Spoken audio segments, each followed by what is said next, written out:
అవతలోడి దగ్గరికి వెళ్ళి రాసావు నువ్వు, వాడిని అడుగు, వాడు ఏది కోరుకుంటే దానికి డబ్బులు ఇయ్యని అడిగాడట. అప్పుడు అవతలోడి దగ్గరికి వెళ్ళాడట దేవుడు, నీకేం కావాలంటే ఆడేం అడిగాడు స్వామి అన్నాడు. నువ్వు ఏది కోరితే అది డబ్బులు అడిగాడు అన్నాడట.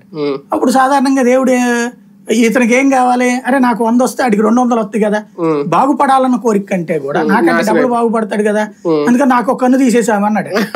ఇప్పుడు వీళ్ళిద్దరూ చేస్తున్నది జగను బాబుని నాశనం చేయాలని, బాబు జగన్ నాశనం చేయాలని వీళ్ళిద్దరు తలకాయలు తీసుకెళ్లి బీజేపీకి అప్పచెప్పేశారు. కాబట్టి వాళ్ళకి ఏ భయం లేదు. ఇక్కడ ఇప్పుడు వచ్చేది బోనస్, వాళ్ళకి పోయేదేం లేదు. రాష్ట్ర నాయకత్వం ఎదగాలని లేదు.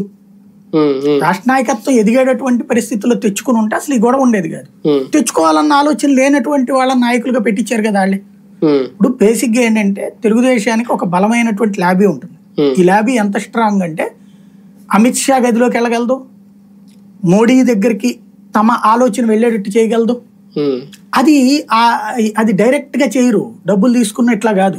ఇప్పుడు ఎట్లా ఉంటదంటే మన ఇద్దరు మాట్లాడుకుంటున్నాం, మీ మీద ఒక ప్రభావం రావాలంటే మీతో ఫ్రెండ్షిప్ చేసేటటువంటి ఒక 2-3తో ఏంది అతను అట్ట మాట్లాడుతుంటాడు, ఇట్ట మాట్లాడమను అంటా ఉంటే ఈ మీ ఫ్రెండ్ కి టిఫిన్ పెట్టించో, మందు పోయించినో